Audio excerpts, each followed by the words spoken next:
আসসালামু আলাইকুম সবাইকে ওয়েলকাম করছি আজকের এই ভিডিওতে। তো এই ভিডিওতে আমি খুবই গুরুত্বপূর্ণ এবং সেনসিটিভ একটা টপিক নিয়ে আলোচনা করব। আমার মনে হয় তোমাদের মতো যারা স্টুডেন্ট, যারা ইন্টারমিডিয়েট পরীক্ষা দিতেছো বা আগে পরে যারা দিছে, আমার মনে হয় প্রত্যেকেরই মনের মধ্যে এই কথাটা সবসময় ঘুরপাক খাইছে, অথবা তোমরা এই জিনিসটা নিয়ে অনেক কথা বলার চেষ্টা করছো, আলটিমেটলি কিছুই হয় নাই। আমিও জানি না আমার এই ভিডিওর পরে কিছু হবে কিনা বা কয়জন দেখবে, ঠিক আছে, আমি জানি না। তবে আমার কাছে মনে হয়েছে যে আমার জায়গা থেকে কিছু কথা বলা দরকার, তাই বলতেছি। তো বিষয়টা হচ্ছে, এই যে প্রশ্ন, ইন্টারমিডিয়েটের প্রশ্ন, এক এক বোর্ডে এক এক প্রশ্ন, 9টা বোর্ডে 9 রকম প্রশ্ন। কোনো বোর্ডে সহজ, কোনো বোর্ডে মিডিয়াম, কোনো বোর্ডে অনেক বেশি কঠিন। তো এইগুলা করার মানেটা কি?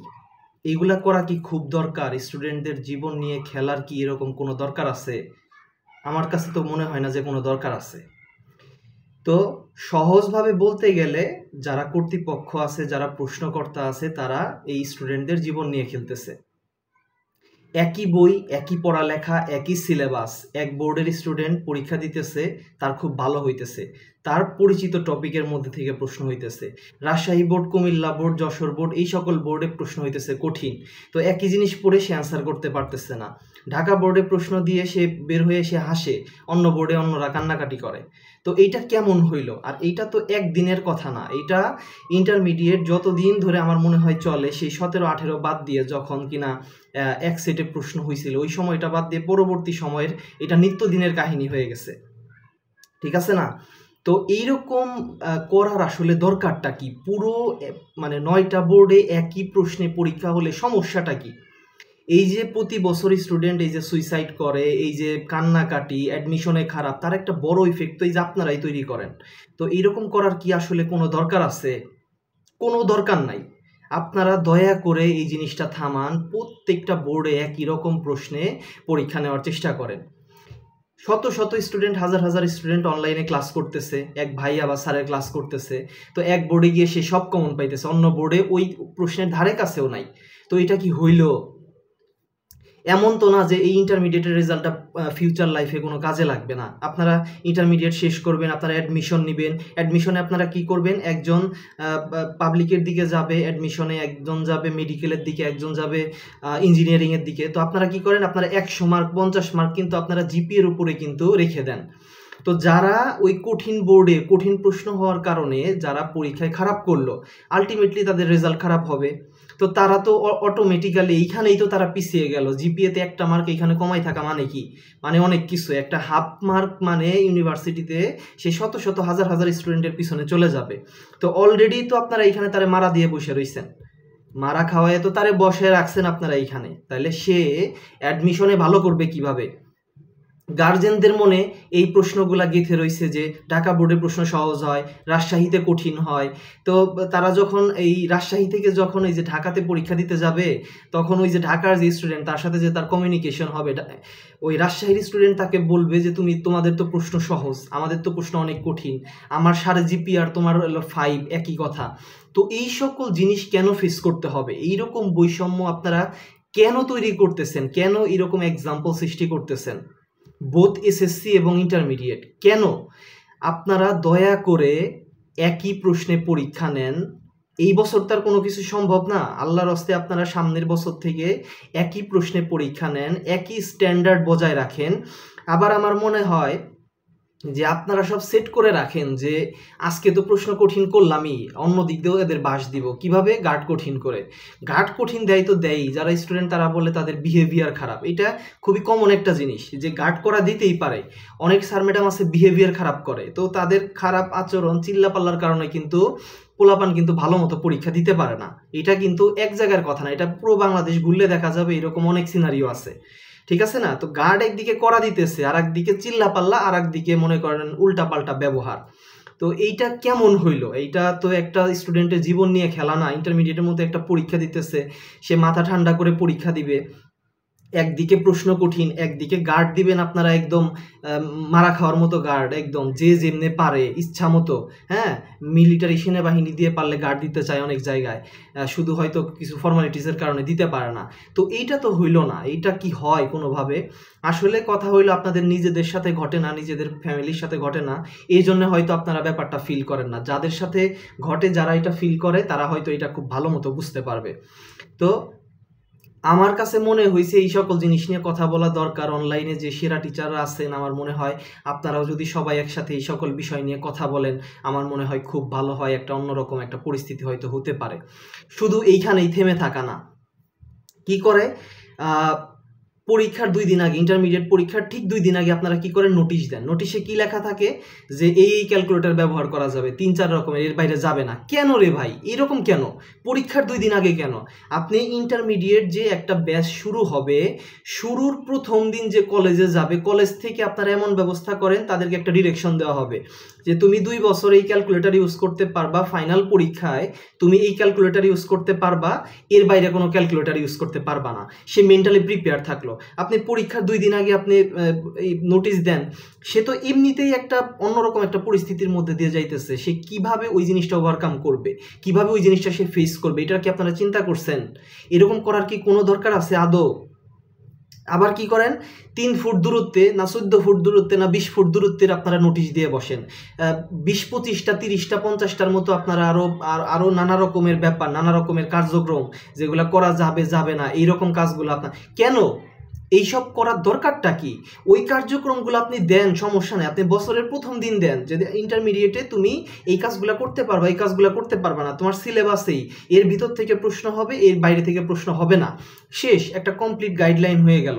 তো এইরকম করার কি কোনো দরকার আছে? পরীক্ষার একদিন আগে যে ছেলেটা এমনি কাঁপাকাঁপি করতেছে, আপনি তার আরো ঘাম ছুটাই দিলেন। তো এটা কেমন হইল? আমার কাছে মনে হয় আপনারা যারা নীতি নির্ধারক আছেন, আপনারা অনেক জ্ঞানী, যারা চেয়ারগুলোতে বসে আছেন, তারা আপনারা জ্ঞানী দেখেই, আপনারা উপযুক্ত বলেই আপনারা ওই সকল জায়গাতে বসে আছেন। আমার রিকোয়েস্ট আপনাদের প্রতি, আমি খুবই ছোট একজন মানুষ, আমার কথাবার্তায় ভুল হতে পারে, আমার কাছে মনে হয় যে আপনারা বাচ্চাদের সাথে এইরকম করবেন না, দয়া করে প্লিজ এইরকম করবেন না। আপনারা অন্যরকমভাবে আপনারা প্রত্যেকটা বোর্ড, এই বছর তার কোনো কিছু সম্ভব না, আপনারা এই পরীক্ষাটা শেষ হলে এমন একটা ব্যবস্থা করেন, প্রত্যেকটা বোর্ডের চেয়ারম্যান একসাথে হয়ে, আমার মনে হয় ঢাকা বোর্ডের যিনি চেয়ারম্যান তার হয়তো ক্ষমতা সব থেকে বেশি, তো আপনারা সবাই মিলে একসাথে হন, আপনারা এই ব্যাপারটা নিয়ে একটু কাজ করেন দয়া করে। এতে অনেক স্টুডেন্টের আমার মনে হয় ক্যারিয়ারটা হয়তো ভালো হবে, ডেভেলপ হবে, এবং অনেক আজে বাজে কাজ থেকে তারা বিরত থাকবে। এই যে ইন্টারমিডিয়েটের রেজাল্ট খারাপ হওয়ার কারণে সুইসাইড করে, নিত্যদিনের ব্যাপার, মানে প্রত্যেক ইন্টারমিডিয়েট পরীক্ষায় এরকম আজে বাজে নিউজ শোনা যায়। কেন এরকম কেন হবে? ঠিক আছে না? আপনাদের কথা হচ্ছে যে 9টা বোর্ডের যদি আলাদা আলাদা পরীক্ষা নেই, মানে একসাথে যদি পরীক্ষা নিতে যায় এক প্রশ্নে, তাহলে কি হয়, প্রশ্ন ফাঁসের একটা চান্স থাকে। আপনারা হলো এইটা বলেন। এখন এই দায়ভার কি স্টুডেন্ট নিবে? আপনারা কর্তৃপক্ষ, আপনারা নীতি নির্ধারক, এই প্রশ্ন ফাঁস যেন না হয়, প্রশ্ন রিলেটেড কোনো কর্মকাণ্ড যেন আজে বাজে না হয়, এইটা পুরোটা কন্ট্রোল করার দায়িত্ব তো আপনাদের। তো আপনারা সেইখানে ব্যর্থ, এখানে তো স্টুডেন্টের কোনো দায় নাই, আপনারা ব্যর্থ, আপনারা করতে পারেন নাই, তাই কি করছেন, প্রত্যেকটা বোর্ডে আলাদা আলাদা আপনারা চাপাই দিছেন একরকম, আপনারা একরকম এইটা চাপাই দিছেন। তো এটা কি হইল? আপনাদের দায়ভার আপনারা এড়াতে, ঢাকতে আপনারা স্টুডেন্টদের জীবন নিয়ে খেলা করতেছেন। আমি ওপেন চ্যালেঞ্জ দিতে পারি, অনলাইনে বা যে কোনো টিভি চ্যানেলে যদি জরিপ করা হয়, সেইখানে যদি এরকম প্রশ্নটা থাকে যে আপনারা কি চান, যে সর্বস্তরের জনগণের সাথে যদি একটা জরিপ করা হয় যে আপনারা কি চান যে ইন্টারমিডিয়েট আর এসএসসি পরীক্ষা, পুরো পরীক্ষাটা একই প্রশ্নে, একই সেটে, 9টা বোর্ডে একই প্রশ্নে করা হোক, হ্যাঁ অথবা না, মানে পুল সিস্টেম করা হলো, আমার মনে হয় যে 100 জনের মধ্যে 90 জন 95 জন সেইখানে ভোট দিবে যে একই প্রশ্নে পরীক্ষা হোক।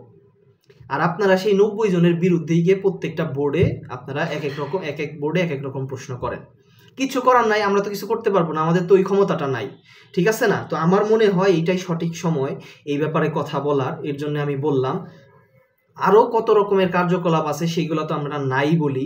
এই যে অ্যাডমিশনের ক্ষেত্রে বৈষম্য, এই যে জিপিএতে একজন পিছাই গেল, এই দায়ভারটা তো আপনারা দিবেন না। একজন স্টুডেন্টও যদি এতে ক্ষতি হয়, একজন, বেশি না, একজনও যদি আপনাদের এই কার্যক্রমের জন্য ক্ষতি হয়, তার দায়ভার তো আপনারা নিবেন না।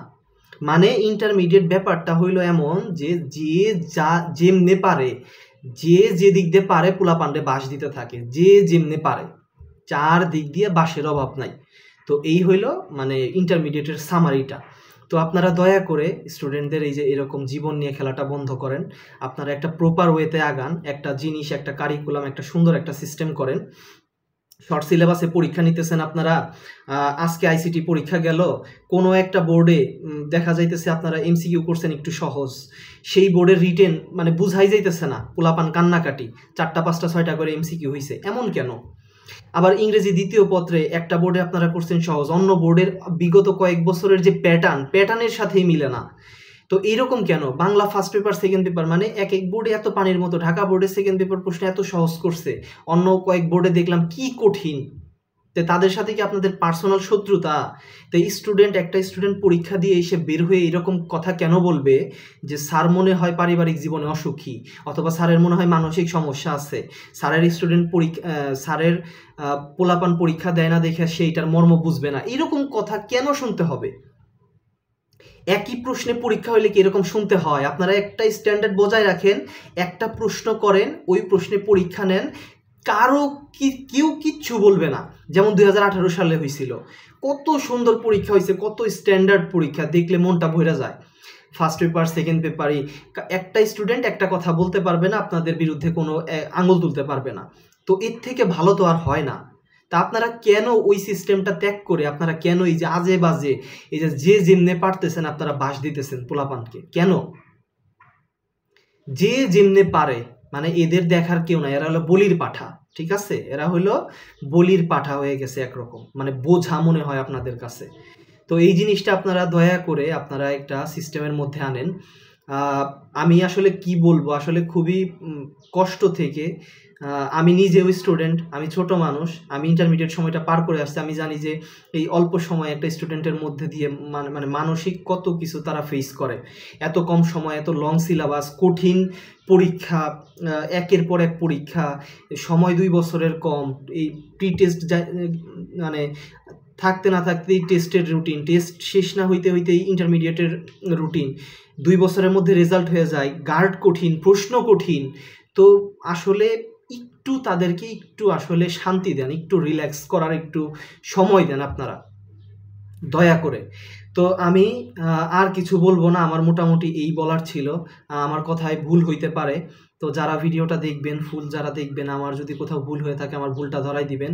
এবং যারা তোমরা স্টুডেন্ট আসো, যারা পরীক্ষা দিতেছো, এসএসসি বা ইন্টারের যারা আসো, যাদের কাছে আমার ভিডিওটা যাবে, তোমরা ভিডিওটা দেখার পরে অবশ্যই তোমাদের মতামত জানাতে পারো যে তোমরা অ্যাকচুয়ালি কী চাও, তোমরা কি আলাদা চাও নাকি একই প্যাটার্নে একই প্রশ্ন চাও, এটাও তোমরা একটু কমেন্টে জানাতে পারো। তাইলে হয়তো এইখান থেকে যদি কারো নজরে পড়ে আর কি, যে তোমাদের মনের অবস্থাটা আসলে কি। তো এই আমার বলার ছিল যে স্টুডেন্টদের জীবন নিয়ে আসলে খেলবেন না। আর এই তো, আর বেশি লং করব না। সবাই ভালো থাকেন, সুস্থ থাকেন। আসসালামু আলাইকুম।